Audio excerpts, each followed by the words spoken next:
दोस्तों नमस्कार। अक्सर आप सभी ने देखा होगा कि धर्म के झूठे अहंकार में जीने वाले पुरातन संस्कृतिवादी लोग अंग्रेजों के बारे में ये कहते हैं कि इन्होंने हमारा विज्ञान चोरी किया, हमारी सभ्यता नष्ट की, हमारी महान गुरुकुल व्यवस्था नष्ट की। जातिवाद के जिम्मेदार अंग्रेज हैं, अंग्रेज आने से पहले देश में कोई अनपढ़ नहीं था, इत्यादि। और तो और इन लोगों ने झूठ फैलाने के लिए मैकॉले के नाम से बहुत सारे झूठे खत भी तैयार कर रखे हैं। असल में जिन अंग्रेजों के नाम से ये लोग झूठ फैलाते हैं, उन्हीं अंग्रेजों ने हिंदू धर्म पर बहुत बड़ा उपकार किया है, उनकी कुप्रथाएं बंद करवा के। तो इस वीडियो में मैं अंग्रेजों द्वारा बंद की गई ऐसी 12 कुप्रथाएं बताने वाला हूं, जो इन वैदिक धर्मी सवर्णों के सभ्य होने पर संदेह उत्पन्न कर देती हैं। तो बने रहिए हमारे साथ इस वीडियो के अंत तक। नंबर 1, रथ यात्रा। जगन्नाथ धाम में रथ यात्रा के समय कितने भक्तजन रथ के पहियों के नीचे मोक्ष प्राप्ति की आशा से जानबूझकर दबकर मर जाते थे। मानव सभ्यता को कलंकित करने वाला यह नृशंस कार्य हर तीसरे वर्ष होता था। ब्रिटिश सरकार ने इस प्रथा को कानून के द्वारा बंद किया। नंबर 2, काशी करवट। काशी धाम में आदि विश्वेश्वर के मंदिर के पास एक कुआं है, जिसमें मोक्ष प्राप्ति की अभिलाषा से कूदकर भक्तजन अपनी जान दे दिया करते थे। सोचिए उस समय के लोगों की बुद्धि कितनी क्षीण हो चुकी होगी कि लोग जीवन होते हुए भी मरकर मोक्ष की आशा में जान दे डालते थे। इस कुप्रथा को भी ब्रिटिश सरकार ने ही बंद करवाया। नंबर 3, गंगा प्रवाह।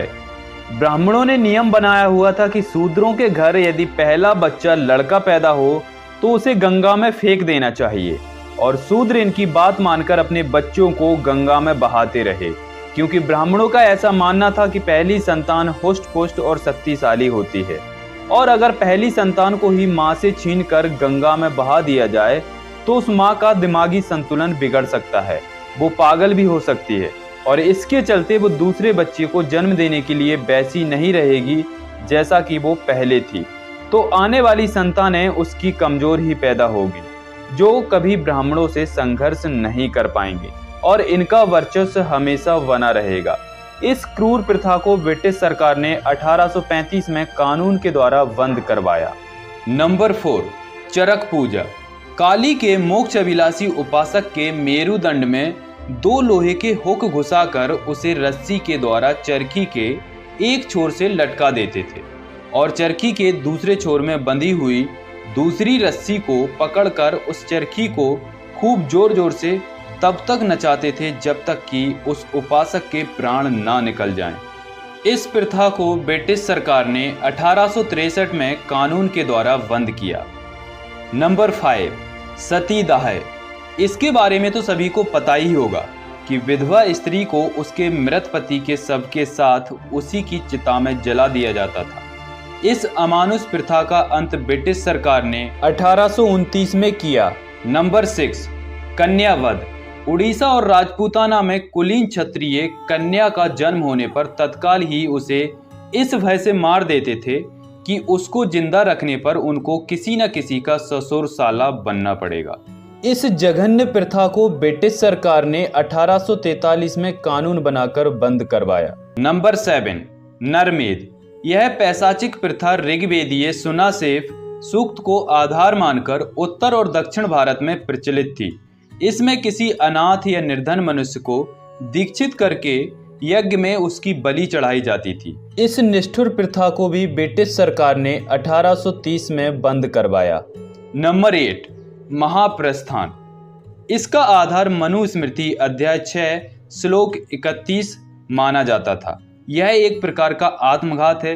इस व्रत को करने वाले मोक्ष लाभार्थ जल में डूबकर अथवा आग में जलकर अपनी जान देते थे। मृच्छकटिक नाटक में लिखा है कि राजा शूद्रक ने भी महाप्रस्थान किया था। इस प्रथा को भी मिटाने वाली ब्रिटिश सरकार ही है। नंबर 9, तुसानल। कोई अपने किसी पाप के प्रायश्चित स्वरूप अपने को भूसा या घास की आग में जलाकर भस्म कर देते थे। कुमारिल भट्ट ने बौद्धों से विद्या ग्रहण करके उन्हीं के धर्म का खंडन करने के पाप से मुक्त होने के लिए इस व्रत को किया था। सरकारी कानूनों से ही इस राक्षसी प्रथा का अंत किया जा सका था।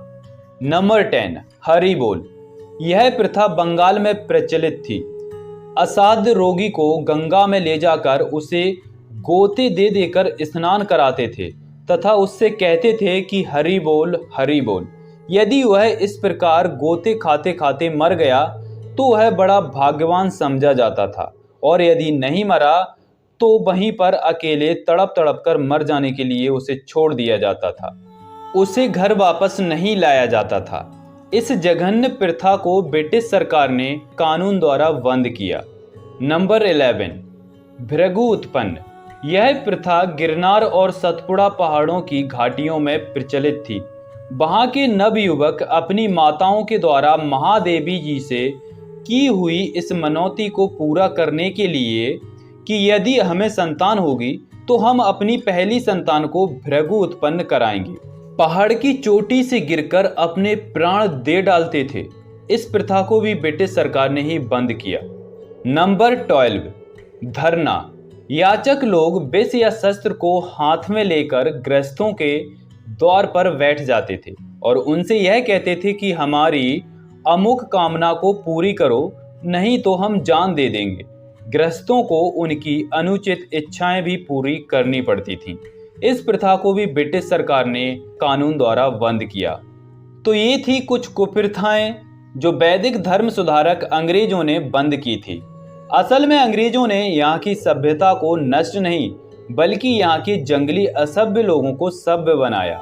हालांकि वो भारत को लूटने आए थे और लूटा भी, लेकिन उन्होंने यहाँ के असभ्य और अमानवीय लोगों को सभ्यता और मानवता जरूर सिखा दी।